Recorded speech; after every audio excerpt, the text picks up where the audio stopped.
प्रिय विद्यार्थियों, बहुत ही जानदार, बहुत ही शानदार, मोस्ट इंपॉर्टेंट आप लोग के समक्ष प्रस्तुत होने जा रहा है। यदि आप कल देने वाले हैं हिंदी का पेपर, तो ये सेशन आपका है। वीडियो को बिना स्किप किए पूरा देखिएगा, जबरदस्त तरीके का है। ये देखिए, गद्य इतिहास के बारे में यहाँ पर डिस्कस होने जा रहा है। प्रिय विद्यार्थियों, कक्षा 10 के यदि आप विद्यार्थी हैं तो ये आपका सेशन आपके लिए है।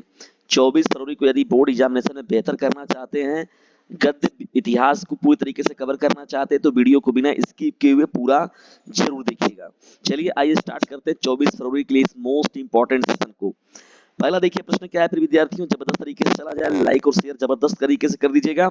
डीजे सर का कहना है पढ़ने के साथ ही साथ इसे अपने क्लासमेट पर शेयर करते रहना है। शुक्ल युग की कला अवधि क्या है? शुक्ल युग की कला अवधि क्या है? तो देखिए प्रिय विद्यार्थी, यहाँ पर ग ऑप्शन जो होगा आपका करेक्ट हो जाएगा। 1919 से 1938 तक का जो समय कार्यकाल रहा है, इसे हम लोग शुक्ल युग कहते हैं। चलिए फटाफट हम लोग सेकंड करें, बढ़े, तुरंत तेजी से चलिए, कवर रिकवर करिए इसको। देखिए क्या है प्रिय विद्यार्थियों, शुक्ल युग के प्रमुख इतिहासकार कौन है? शुक्ल युग के प्रमुख इतिहासकार कौन है? डॉक्टर नगेंद्र, बाबू गुलाब राय, हजारी प्रसाद द्विवेदी, कोई नहीं। तो देखिए बाबू गुलाब राय जो होगा इस प्रश्न का राइट आंसर हो जाएगा। ठीक है ना? तो शुक्ल युग के प्रमुख इतिहासकार कौन है? बाबू गुलाब राय जी। कृति कंकाल के लेखक कौन है? कृति कंकाल के जो लेखक हैं उनका नाम है जयशंकर प्रसाद जी। कौन है? जयशंकर प्रसाद जी। कृति कंकाल के लेखक कौन है? जयशंकर प्रसाद जी। जबरदस्त तरीके से शेयर करते चलिए प्रिय विद्यार्थियों। बहुत ही मोस्ट इंपॉर्टेंट प्रश्न है और एक से बढ़कर एक प्रश्नों की श्रृंखला है आप लोगों के समक्ष। रस मीमांसा के लेखक कौन है? रस मीमांसा के लेखक कौन है? आचार्य रामचंद्र, भगवत शरण, गुलाब राय, जयप्रकाश भारती। तो देखिए आचार्य रामचंद्र जो शुक्ल हो जाएगा इस प्रश्न का राइट आंसर हो जाएगा। रस मीमांसा के जो लेखक हैं उनका नाम है आचार्य रामचंद्र। देखिए आचार्य रामचंद्र शुक्ल जी जो है महत्वपूर्ण आलोचक के रूप में भी हैं विद्यार्थियों, ये प्रश्न मत भूलिएगा, बहुत इंपॉर्टेंट है। गुलाब राय द्वारा रचित आत्मकथा कौन सी है?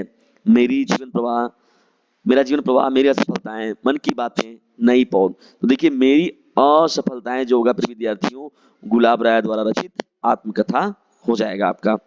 फटाफट शेयर करते चलिए, शेयर करते चलिए। Share is the best way of learning. तो कोई भी मोस्ट इंपॉर्टेंट चीज आपको अगर मिले तो उसको जबरदस्त तरीके से शेयर भी कीजिए विद्यार्थियों, तभी इसकी सार्थकता सिद्ध होगी। आचार्य रामचंद्र शुक्ल किस युग के लेखक हैं? तो देखिए भाई जाहिर सी बात है कि इन्हीं के नाम पर ये शुक्ल युग पड़ा था, तो जाहिर सी बात है ये शुक्ल युग के ही लेखक रहेंगे। तो आचार्य रामचंद्र शुक्ल किस युग के हैं? शुक्ल युग के। ठीक है ना? सेवा सदन उपन्यास के लेखक कौन है? तो देखिए मुंशी प्रेमचंद्र जी। उपन्यासकार के रूप में सबसे महत्वपूर्ण किस कोई व्यक्ति है तो वो मुंशी प्रेमचंद्र जी ही हैं। तो सेवा सदन के जो लेखक है, उपन्यास के लेखक कौन है? मुंशी प्रेमचंद्र जी। देखिए बहुत ही महत्वपूर्ण यहाँ पर है विद्यार्थियों, चिंतामणि के रचयिता कौन है? तो ये रामचंद्र शुक्ल जी हो जाएंगे। देखिए आचार्य रामचंद्र शुक्ल जो है चिंतामणि के रचयिता हैं। हंस पत्रिका के संपादक कौन थे? तो देखिए मुंशी प्रेमचंद्र जी थे। कौन? जिन्हें हम लोग उपन्यासकार के नाम से जानते हैं, मुंशी प्रेमचंद्र जी जो हैं हंस पत्रिका के संपादक थे। ठीक है ना? बहुत ही इंपॉर्टेंट ये प्रश्न रहेगा आप लोग का प्रिय विद्यार्थियों। जबरदस्त तरीके से गद्य विकास के इन प्रश्नों को तैयार करके जाइए, निश्चित तौर पर आप लोग को सफलता जरूर मिलेगी। उपन्यास भूले बिसरे चित्र, उपन्यास भूले बिसरे चित्र के लेखक कौन है?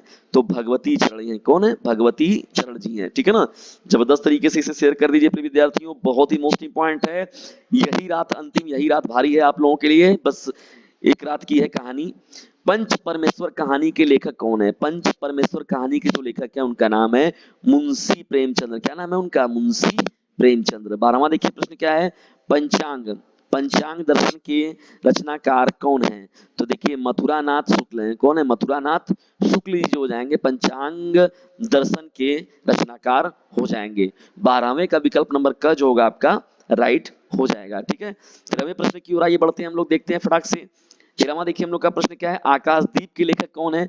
तो आकाशदीप के जो लेखक है उनका नाम है जयशंकर प्रसाद जी। ठीक है ना? और ये छायावाद युग के कवि हैं। किस युग के कवि हैं? छायावाद युग के कवि हैं। चलिए 14वें प्रश्न की ओर बढ़ते हैं हम लोग। छायावादोत्तर युग के प्रमुख कवि का नाम क्या है? रामधारी सिंह दिनकर, रामचंद्र शुक्ल, डॉक्टर नगेंद्र, हरिऔध। तो देखिए रामधारी सिंह दिनकर जी जो हैं वो छायावादोत्तर युग के प्रमुख कवि हैं। कौन? रामधारी सिंह दिनकर। और देखिए यहाँ पर उर्वशी नाम का जो रचना है ये इनके द्वारा ही किया गया, बहुत ही पॉपुलर वो रचना है ना। और रश्मि रति खंड काव्य जो है वो भी देखिए हैं महत्वपूर्ण रूप से उसके लेखक के रूप में भी हैं। कलम का सिपाही, कलम का सिपाही के लेखक कौन है? तो देखिए अमृत राय जी हैं। कौन है? अमृत राय जी। ठीक है ना? ये आपका 15वें का विकल्प नंबर का जो होगा आपका करेक्ट हो जाएगा। 16वां देखिए प्रश्न मोस्ट इंपॉर्टेंट बार बार आता है, अर्धनारीश्वर के लेखक कौन है? तो विष्णु प्रभाकर जी जो जाएंगे अर्धनारीश्वर के लेखक हैं। तो अर्धनारीश्वर के लेखक कौन है? विष्णु प्रभाकर जी हैं। अभी छोड़ना नहीं है प्रिय विद्यार्थियों, स्किप मत कीजिएगा, नहीं तो मोस्ट इंपॉर्टेंट प्रश्नों की श्रृंखला छूट जाएगी। जबरदस्त तरीके से शेयर करते चलिए। अथाह सागर, अथाह सागर के लेखक कौन है? तो ये हो जाएंगे जयप्रकाश भारती जी। कौन हो जाएगा? जयप्रकाश भारती जो हैं अथाह सागर के लेखक हैं।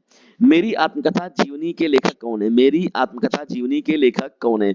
मोहन राकेश, प्रेमघन, डॉक्टर राजेंद्र प्रसाद, गुलाब राय। तो मेरी आत्मकथा जीवनी के जो लेखक है उनका नाम है डॉक्टर राजेंद्र प्रसाद। और डॉक्टर राजेंद्र प्रसाद कौन थे? हमारे देश के प्रथम राष्ट्रपति का नाम जो था डॉक्टर राजेंद्र प्रसाद है ना। लहरों के राजहंस, देखिए ये भी बहुत ही पॉपुलर रचना है विद्यार्थियों, बार बार पूछा जाने वाला। लहरों के राजहंस के लेखक का नाम बताइए। तो देखिए ये एक प्रश्न जो है आप लोग के लिए छोड़ा गया है। मोहन राकेश, ठीक है, डॉक्टर हजारी प्रसाद द्विवेदी, प्रेमघन और गुलाब राय। तो प्रिय विद्यार्थियों चारों ऑप्शन दिया गया है, इस ऑप्शन का टिक जो है कमेंट बॉक्स में जरूर दीजिएगा, ताकि पता चले कि आप लोग की स्वयं से कितनी तैयारियां आपने कितनी कर रखी है। गेहूं और गुलाब, गेहूं और गुलाब किसकी रचना है? गेहूं और गुलाब किसकी रचना है? तो ये है राम वृक्ष बेनीपुरी की। किसकी है? राम वृक्ष बेनीपुरी की रचना है क्या? गेहूं और गुलाब। बहुत ही पॉपुलर ये रचना है प्रिय विद्यार्थियों। भगवत शरण उपाध्याय द्वारा रचित निबंध कौन सा है? ठूठा आम, दृष्टिकोण, झेले पर हिमालय, नदी के द्वीप। तो देखिए ठूठा आम जो हो जाएगा इनका ये महत्वपूर्ण रूप से निबंध हो जाएगा। किसका हो जाएगा? भगवत शरण उपाध्याय जी का। ठीक है, ये 21वां प्रश्न आपका हो गया। चलिए फटाक से पढ़ते हैं हम लोग 22वें प्रश्न की ओर। देखिए 22वां प्रश्न क्या है प्रिय विद्यार्थियों? निम्नलिखित में से कौन प्रसिद्ध यात्रा साहित्यकार है? देखिए यात्रा साहित्यकार के रूप में जो है प्रिय विद्यार्थियों राहुल सांकृत्यायन जी का नाम जो है बड़े ही सम्मान के साथ दिया जाता था। देखिए ये प्रश्न भी आप ही लोगों के लिए छोड़ा गया था, लेकिन ये बहुत इंपॉर्टेंट है, इसलिए यहाँ पर मैं यहाँ पर डिस्कस कर दे रहा हूँ प्रिय विद्यार्थियों। ये देखिए जो यात्रा वृत्तांत वाला है। शेखर एक जीवनी उपन्यास के लेखक कौन है? तो ये हो जाएंगे शेखर एक जीवनी के जो उपन्यास के लेखक है उनका नाम है अज्ञे जी। क्या नाम है उनका? अज्ञे जी। और अज्ञे जी का पूरा जो नाम है वो क्या है? सचिदानंद हीरानंद वात्स्यायन अज्ञे। ठीक है ना, इनका पूरा नाम हो जाएगा। चलिए फटाक से पढ़ते हैं हम लोग 24वें प्रश्न की ओर। देखिए 24वां हम लोग का प्रश्न क्या है? अनंत आकाश, अनंत आकाश के रचनाकार कौन है? तो देखिए प्रिय विद्यार्थियों अनंत आकाश के जो रचनाकार है उनका नाम है जयप्रकाश भारती। क्या नाम है उनका? जयप्रकाश भारती। ठीक है। मैला आंचल के रचनाकार कौन है? ये हम लोग का 25वां प्रश्न है। मैला आंचल के रचनाकार जो है प्रिय विद्यार्थियों उनका नाम है फणीश्वर नाथ रेणु। क्या नाम है उनका? फणीश्वर नाथ रेणु। मैला आंचल के जो रचनाकार है उनका नाम है फणीश्वर नाथ रेणु। ठीक है, तो 25वें का विकल्प नंबर ख जो होगा आपका करेक्ट हो जाएगा। 26वें प्रश्न की ओर बढ़ते हैं हम लोग। डॉक्टर राजेंद्र प्रसाद लेखक हैं, डॉक्टर राजेंद्र प्रसाद लेखक हैं गांधी की देन के, हिंदी साहित्य का इतिहास से, इंद्रजाल के, हिंदी साहित्य के विमर्श के। तो देखिए गांधी की देन के, ठीक है ना, तो ये डॉक्टर राजेंद्र प्रसाद जी द्वारा लिखा गया था। ठीक है, चलिए 27वें प्रश्न की ओर बढ़ते हैं हम लोग। सूरज का सातवां घोड़ा हिंदी साहित्य की कौन सी विधा है? बहुत ही इंपॉर्टेंट प्रश्न है। देखिए ख हो जाएगा आपका यहाँ पर उपन्यास है ये प्रिय विद्यार्थियों। सूरज का सातवां घोड़ा क्या है? ये एक महत्वपूर्ण रूप से जो है उपन्यास है ये। गुनाहों का देवता, गुनाहों का देवता रचना की विधा क्या है? तो देखिए ये भी जो गुनाहों का देवता है प्रिय विद्यार्थी ये भी उपन्यास ही है। और गुनाहों का देवता के लेखक कौन है ये जो है कमेंट बॉक्स में उत्तर जरूर दीजिएगा। त्याग पत्र किस विधा की रचना है? देखिए त्याग पत्र जो है प्रिय विद्यार्थियों ये भी एक महत्वपूर्ण उपन्यास ही है। ठीक है ना, और इसके लेखक कौन है कमेंट बॉक्स में जरूर बताइएगा।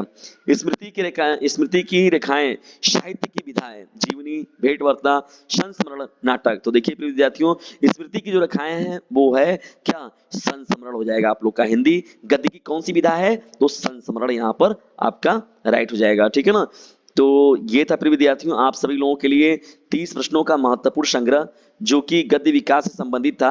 ये महत्वपूर्ण सेशन आप लोगों को कैसा लगा कमेंट बॉक्स में जरूर बताइएगा और तैयार रहिएगा। मैं आप सभी लोगों के लिए पद्य इतिहास का और साथ ही साथ व्याकरण के जो भी मेरे पास मोस्ट इंपॉर्टेंट रहेंगे प्रिय विद्यार्थियों कंटेंट मैं आप लोगों के लिए उपलब्ध कराता रहूंगा। जबरदस्त तरीके से इसे अपने क्लासमेट पर शेयर कर दीजिए ताकि मनोबल और भी मिले और डीजे सर फैमिली जो है वो और बड़े पैमाने पर पहुंच सके और जो अपनी एक पहचान है वो आप लोगों तक पहुंचे और जो आप लोग की ये सेवा भाव की तरह ये कार्य किया जा रहा है तो इसकी सार्थकता तभी सिद्ध होगी जब जबरदस्त तरीके से आप इसे अपने क्लासमेट पर शेयर करेंगे। तो इसे जाइए फटाक से अपने क्लासमेट पर शेयर कीजिए और कमेंट बॉक्स में बताइए कि आप लोग को पद्य इतिहास के बारे में भी जानना है।